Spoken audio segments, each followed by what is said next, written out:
My wife cheated on me with my best friend, then stole $250, $0 from our joint account to run away with him. Now she's claiming she's entitled to half the house worth $2 million in our divorce lawsuit. I never thought I'd be the kind of guy to get blindsided like this. But here I am, sitting in my living room, staring at a pile of receipts and texts that tore my world apart in one afternoon. The craziest part. It all started with something so simple, an odd late-night message on Sarah's phone. I had noticed she'd been acting weird for a few weeks, distant, avoiding eye contact, making excuses when I asked how her day was. She'd brush me off, say she was stressed at work or tired from running around with the kids. But that night I saw a message pop up while she was in the shower, an explicit text from her best friend, Mike. It wasn't just friendly banter, it was something more, something dirty. I couldn't believe my eyes at first. I kept staring, reading the words she clearly didn't want me to see. "Can't wait to see you tonight. Miss you already." It said that was enough to make my stomach turn. I knew Mike, he was my best friend, a guy I trusted with my life. And Sarah, she'd always been the bitchy, manipulative type, but I never thought she'd cheat on me, especially not with Mike. It was like a punch to the gut, but I needed proof, so I started digging. I went through her emails, her texts, her social media, everything. What I found was worse than I expected. Over the next few days, I uncovered a pattern. There were late-night meetups, secret phone calls, and even a shared bank account where she'd been funneling money. Turns out, Sarah had been sneaking around with Mike for months. Not just sneaking, but actively planning to run away with him. And here's the kicker. She'd stolen $250, $0 from our joint account. She'd been funneling money into an account under a fake name, buying plane tickets and making plans to disappear. The whole thing was so calculated, so cold. I was furious, of course, but also devastated. I never thought my wife, the woman I'd trusted with my life, could betray me like this. It felt like my heart was being ripped out of my chest. I confronted her that night just as I had started to piece everything together. I laid it all out, her messages, the bank statements, the evidence I'd collected. Her reaction was wild. She denied everything, called me paranoid, said I was reading too much into things. "You're overreacting," she snapped. "You're just jealous because I still look good and men want me. That's all this is." She kept spinning these lies, acting like she was the victim. Said she never cheated, that I was imagining things, that Mike was just a friend.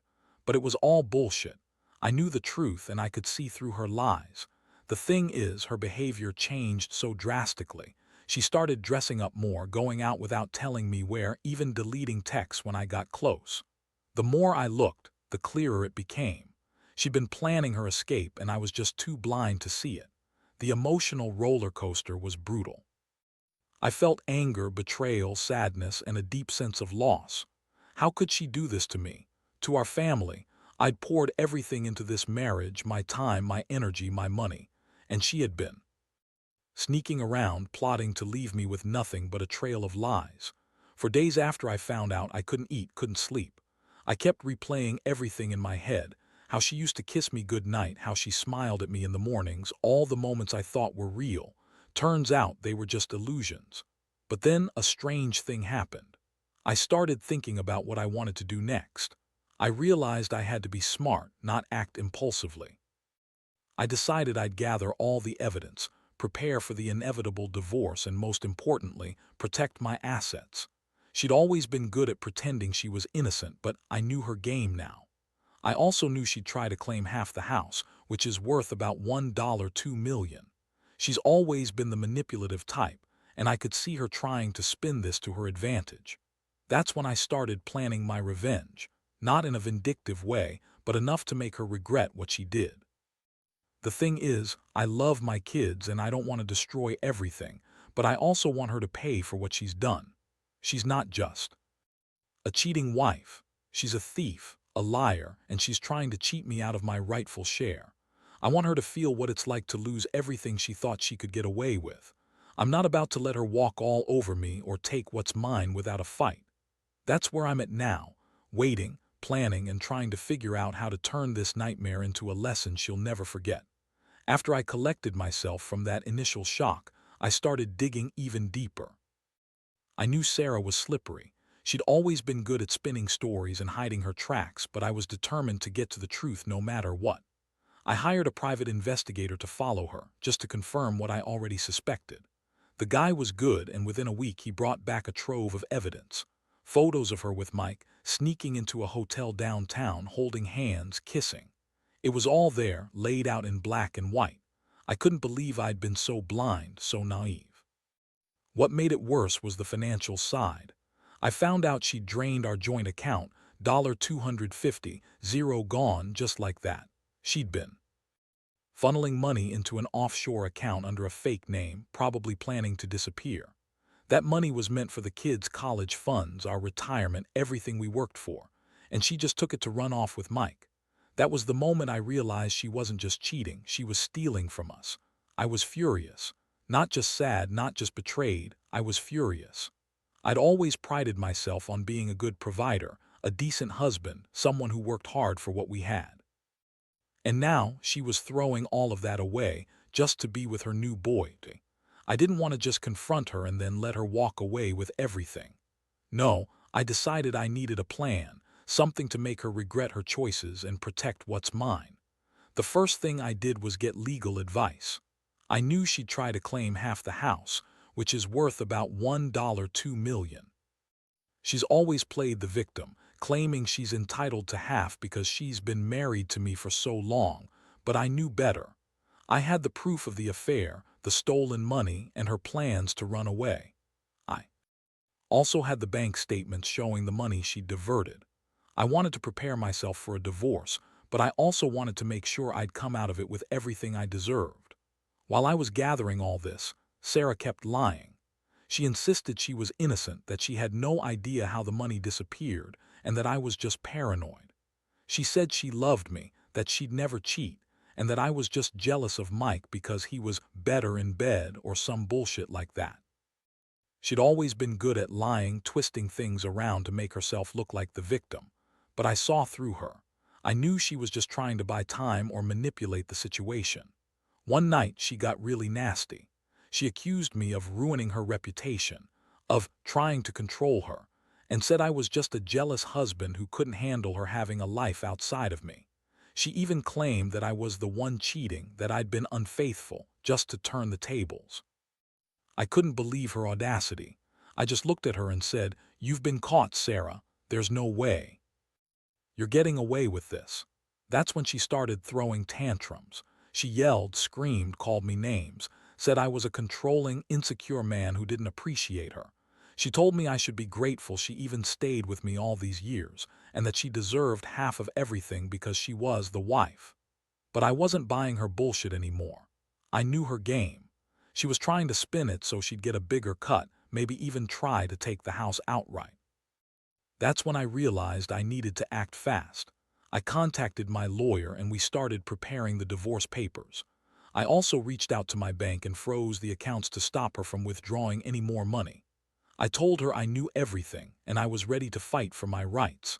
The more she saw I was serious, the more she started to backpedal, claiming she'd never do anything to hurt our family, but I didn't believe her for a second. I knew her true colors now, and I wasn't going to let her get away with it. In the meantime, I kept the evidence hidden, just in case she tried to destroy it or lie her way out of the situation. I was careful, methodical. I knew she'd try to manipulate the legal process, spin stories, and maybe even try to claim the house was community property that she was entitled to. But I had the receipts, literally, and I was ready to fight her tooth and nail.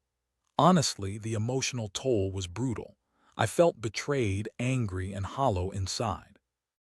I'd always believed in marriage, in loyalty, in the idea that if you work hard and stay faithful, you get a happy life. But Sarah had shattered that illusion in a matter of months. Still, I knew I had to stay strong for myself and for the kids. I couldn't let her take everything from us, especially not the house that we'd spent years building. Now I'm just waiting for the legal process to kick in. I've got my game plan, my evidence, and my resolve. I want her to pay for what she's done. I want her to realize that betrayal comes with consequences. This isn't just about money or a house. It's about respect, trust, and integrity.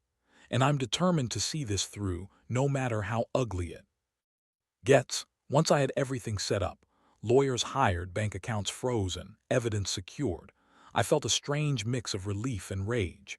Relief because I finally had a plan, and rage because I couldn't believe I'd been so blind for so long. Sarah's lies kept piling up. She was now insisting she was innocent, claiming she never cheated, that she only had flirted a little, and that I was just too insecure to handle her. She even threw in the classic line, "You're just jealous because Mike is better in bed than you ever were." I wanted to punch her. Instead, I kept my cool and let the legal process do its thing. The divorce papers were filed, and that's when things started escalating. Sarah's attitude shifted from defensive to downright hostile. She started playing the victim, saying I was trying to ruin her life, that she deserved half the house because she'd sacrificed so much for us. That's when she brought up our house, worth over $1 million. She claimed that since we'd been married for over 10 years, she was entitled to half of everything, including the mansion. I knew she was trying to pull a fast one, but I had my lawyer review everything. We had the documents showing the money she'd stolen, the evidence of her affair, and the fact that she'd been planning to run away. I also had the bank statements proving she'd transferred large sums into her offshore account. It was clear she was attempting to manipulate the system, but I wasn't going to let her get away with it. One day, she showed up at my house unannounced, screaming and crying, claiming she was the victim. Said, "You're just trying to punish me because I made a mistake. I love you and I don't want to lose everything over a stupid affair." That's when I snapped. I told her flat out, "You don't get to play the victim now. You lied, you cheated, you stole from me, and you're trying to take everything I worked for. The house isn't just yours, it's our home, and I will fight for it." She looked at me with those icy eyes, then said, "You're just mad because I don't love you anymore. Mike makes me feel alive. You're boring and you're too controlling." That's when I realized she'd been planning this for months, maybe even longer. She'd been feeding me a line, pretending everything was fine, while secretly plotting her escape. I decided I needed to be even more strategic. I started working with my lawyer on the divorce settlement. I knew she'd try to claim she was entitled to half of everything, including the house, but I had the evidence to prove she'd been unfaithful, stolen money, and was trying to leave me high and dry. I also hired a forensic accountant to quantify exactly how much she'd taken and what her claims would cost her in court. It was all about making her realize she wouldn't get away with this easily. Meanwhile, Sarah's attitude only worsened. She accused me of trying to control her, of ruining her life, and she even started spreading rumors about me, saying I'd been unfaithful, that I'd been neglecting her, that I was abusive. None of it was true, but she knew how to spin stories. I just kept my head down and let the lawyers handle her. I knew she was doing everything she could to weaken my case, but I had the evidence and the upper hand. One day, she stormed into my office, yelling about how she was entitled to half the house, and that I was a selfish bastard for trying to keep her from her rights. I looked her straight in the eyes and said, "You're not getting half the house just because you say so. You stole from me, you lied, and you betrayed everything we had. The law is on my side, and I will fight for what's rightfully mine." She sneered and told me I was a heartless bastard, but I didn't care anymore. I was done playing nice. I knew this was going to get ugly, but I was prepared. I was ready to go to court, to show the judge everything I had: proof of her affair, evidence of the stolen money, documentation of her plans to run away. I wanted her to understand that her actions had consequences, and that she couldn't just walk away with a free pass. I put everything on the line to protect my assets, my reputation, and my future. The emotional toll was intense. Every day felt like a fight, and I questioned whether I'd ever recover from this betrayal. But deep down, I also felt a strange sense of clarity. I realized I'd been holding on to a fantasy, believing in a future that was never real. Sarah had shown me who she really was, and I had to accept that. Moving forward, I knew I'd have to rebuild, not just my finances, but my trust in myself. Now, I'm just waiting for the next court date. I've got my evidence, my lawyer, and a resolve that won't back down. I want her to understand that cheating and stealing don't come without a cost. I want her to see that she can't manipulate her way out of this, because I'm not going to let her. The house, the money, the life I built, None of it is going to disappear without a fight. I've learned a hard lesson about trust, betrayal, and the importance of protecting what's mine. And I'm ready to see this through, no matter how messy it gets. The days that followed were some of the most intense of my life. Every morning I woke up with a knot in my stomach, knowing that the legal battle was only going to get uglier from here. Sarah was relentless. She kept pushing, spinning stories and trying to paint herself as the innocent victim. She started claiming she was forced into the affair, that Mike had groomed her, and that I was just a jealous, insecure husband who didn't understand her needs. It was all pure manipulation, but I could see right through it. She showed up at the house again, this time with a lawyer of her own, trying to intimidate me into settling. She threw out ridiculous demands: half the house, full custody of the kids, and a hefty alimony. Her lawyer even tried to argue that she was entitled to half because she contributed to the marriage, which was laughable considering she'd been siphoning money and sneaking around behind my back. I sat there, calm but furious, and told her lawyer to get lost. I had all the evidence, and I wasn't going to let her bully her way into a bigger share. Meanwhile, I kept pushing forward with the legal process. My lawyer filed all the necessary documents to prevent her from claiming more than she was entitled to. We also subpoenaed her bank accounts, phone records, and even her social media activity to build a solid case. I knew she'd try to manipulate the court, but I was ready. I had everything documented: proof of her affair, the stolen money, her plans to run away. I wanted the judge to see the full picture, not just her lies. One particularly shocking revelation came when I discovered she'd been secretly contacting her parents, trying to get them to sway the court in her favor. She spun stories about how I'd been abusive and controlling, trying to paint me as the bad guy. That was the moment I realized how far she was willing to go to save herself. I started recording her conversations with her family, just in case they tried to interfere or lie on her behalf. The emotional toll was brutal. Every day, I felt like I was walking a tightrope, on the verge of breaking down, but knowing I had to stay strong for my kids and myself. I couldn't let her see how much she was affecting me, so I buried my pain and focused on the fight. I kept reminding myself that this was about more than just money or a house. This was about respect, dignity, and protecting what little remained of my integrity after her betrayal. As the court date drew closer, Sarah's behavior grew more erratic. She started showing up at the house more often, unannounced, screaming and crying. She accused me of ruining her life, of trying to punish her for her happiness, and claimed I was just trying to control her. She even accused me of cheating, which was laughable considering I had no reason to lie. I hadn't been unfaithful. She was the one who'd been sneaking around with Mike. Yet she threw those accusations around like weapons, trying to turn everyone against me. I stayed focused. I had to. I knew her game. She was trying to manipulate the court to make herself look like the victim, to get the judge to sympathize with her. But I had the evidence, and I was prepared to show her for who she really was. I wanted the court to see the texts, the bank statements, the photos of her with Mike, and all the lies she'd told. I knew I had a strong case, but I also knew how ruthless she could be. The house was the biggest point of contention. She insisted she was entitled to half because we built it together. But I argued that she had no right to the property after what she'd done. I pointed out her theft, her affair, and her plans to run away with Mike. I told the court that she was trying to manipulate the system, and that her claims to half the house were unjustified. I showed the court all the evidence, and I could see the judge taking it all in. It was a long, exhausting process. I kept thinking about all the moments I'd shared with Sarah, our wedding, the birth of our kids, the vacations, and how she had shattered all of that for a man she barely knew. I felt betrayed in ways I didn't even know I could. But I also knew I couldn't let her see me fall apart. I had to stay strong for my kids, for myself. Every night I would lie awake, replaying everything, trying to find some way to fix this mess, but I knew deep down that I was only prolonging the inevitable. Throughout it all, I learned a lot about human nature, about how some people will do anything to get what they want, even if it means destroying others in the process.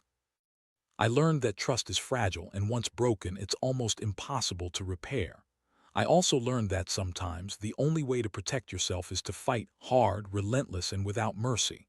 Because in the end, you can't rely on anyone but yourself. Now I'm just waiting for the court's decision. I've done everything I could to prepare, and I'm confident I'll get a fair outcome. But no matter what happens, I know one thing for sure. I will never trust Sarah again. Not in the same way. Not after everything she's put me through. I've lost a lot, but I've gained clarity. And I'll make sure she understands that betrayal has consequences, big ones. The court hearing finally arrived after what felt like an eternity of waiting. I was nervous, sure, but more than anything, I was determined. I had all my evidence laid out: texts, bank statements, the forensic accountant's report, and I knew I had a strong case. Sarah, on the other hand, looked frantic, her usual bitchy attitude replaced with a desperate facade. She tried to spin her story one last time, claiming I'd been controlling, that I was the reason she'd cheated, that I was an abusive monster. But her words fell flat against the mountain of proof I had stacked against her. The judge listened carefully as my lawyer presented everything. We showed the texts between her and Mike, the bank transfer records, the offshore account details, and the photos of her with her lover. I saw her face turn red with anger and frustration as the evidence was laid out. She tried to deny everything, but her lies unraveled quickly. Her attorney even attempted to argue that the stolen money was a marital asset, trying to claim she was entitled to half the house. I shot that down fast, citing her theft and betrayal as grounds to deny her any claim to the property. When it was her turn to speak, Sarah's voice trembled. She accused me of trying to ruin her reputation, of being jealous and insecure, and claimed that she was the victim here. She said she loved me, that she'd only cheated because she felt neglected, and that she was entitled to her fair share of everything. But her words felt hollow. I looked at her with cold eyes and simply said, "You betrayed me, stole from me, and tried to run away with a man I once called my best friend. Your claims to half the house are invalid, and I will fight to keep what's mine." The judge took a long time to deliberate. I could see her flipping through the evidence, listening carefully to both sides. I felt a strange mix of hope and dread: hope that justice would be served, and dread that Sarah might somehow manipulate her way out of this. But then, the ruling came down. The judge awarded me full custody of the house, citing her theft and infidelity as reasons she was unfit to claim half the property. She was also ordered to pay back the stolen money, plus damages for breach of trust. The judge's decision was clear. Sarah's actions had broken the marriage, and she wasn't entitled to anything beyond her initial settlement. That moment, hearing the judge's ruling, felt like a huge weight had been lifted. I finally had validation that I wasn't crazy, that she really had betrayed me in every way possible. But beneath that relief was a deep, lingering anger. I knew this wasn't the end of the story. Sarah was furious, of course, and she refused to accept the court's decision. She stormed out of the courtroom, screaming and crying, calling me a heartless bastard and ruining her life. I watched her go, feeling a strange mixture of satisfaction and sadness. In the weeks that followed, I focused on rebuilding everything that had been shattered. The house was mine again, and I made sure to tighten my financial security. I also took steps to protect my children from her influence. She tried to manipulate them, saying I was a monster and that she was the victim. But I stayed firm. I explained to the kids that Mommy made some bad choices, but that I loved them and would always be there for them. I knew I couldn't erase what had happened, but I could ensure they felt safe and loved. The aftermath was a whirlwind of emotions. Sarah tried to come back, begging for forgiveness, claiming she'd changed, that she wanted to work things out. But I saw through her. I knew she was only trying to manipulate me again to get her way. I told her to leave me alone, that I wanted no part of her lies anymore. The trust was gone, and I wasn't about to rebuild it. I realized that some betrayals are too deep to repair. Looking back, I've learned a lot about how people can hide their true selves behind a mask, how greed and betrayal can ruin everything, and how important it is to protect yourself. I also learned that sometimes the only way to truly move on is to cut ties with the people who hurt you the most. It's not easy, but it's necessary for your sanity and future happiness. Now I'm trying to focus on my kids and myself. I've started therapy, working through the pain and betrayal. I know I'll never fully forget what happened, but I also know I won't let it define me. I want to rebuild trust in myself and believe that not everyone is capable of such treachery. The whole experience has made me more cautious, more aware, and strangely, more resilient. I hope sharing this story helps someone out there who's going through something similar. Because betrayal cuts deep, but in the end, you have to pick yourself up and fight for what's rightfully yours. Now that everything's settled legally, I find myself in a strange place, part relief, part emptiness. I've won the battle, secured my assets, and kept the house. But the emotional scars are still fresh, and I know this will take time to heal. The worst part isn't even the betrayal itself. It's realizing how easily someone you trusted can turn into a complete stranger. Sarah's lies, her manipulations, her betrayal, those are things I'll carry with me forever. But I also understand something crucial. I survived it. I fought for what's mine, and I refused to let her destroy everything I worked so hard for. Looking back, I see how naive I was. I thought marriage was about trust, about building a future together.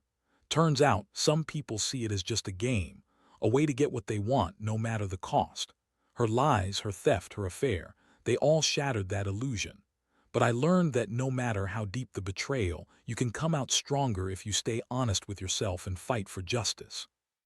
I learned that money, trust, and reputation are fragile, and once broken, they're hard to repair. But they can be protected, especially if you're smart and prepared.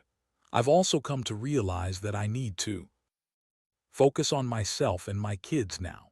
The house is a fresh start, a symbol of stability amid chaos. I want my children to see that even when life throws you a curveball, you can get back up and keep going. They've been through so much, but I've made sure they understand that they're loved and safe. I want to give them the best life I can, free from the shadows of their mother's lies. And I want to rebuild my own trust in people, especially in myself. This whole experience has changed me in ways I can't fully explain. I used to think that honesty and loyalty mattered above everything else. Now I know that sometimes people hide their true intentions so well that you don't see it until it's too late. But still, I refuse to become bitter or cynical. I want to believe that there are good people out there, even if they're hard to find. I want to teach my kids to be cautious but not paranoid, to value integrity but also to protect themselves. As I write this, I feel a strange sense of closure. Betrayal is a harsh teacher, but it's also a teacher nonetheless. It's taught me to be more vigilant, more careful, and more resilient. It's shown me that justice isn't always easy, but it's worth fighting for. And most of all, it's reminded me of the importance of self-respect, something no betrayal can ever take away if you hold on to it. So, I move forward now, with a clearer mind and a heavier heart. I know I'll never forget what happened, but I refuse to let it define me. I've learned to stand tall despite the pain, to protect what's mine, and to trust again only when I'm ready. Life is unpredictable, and people will always surprise you, sometimes in the worst ways. But I've learned that the only person who truly has your back is yourself. And that's enough to keep going, no matter how dark the road gets.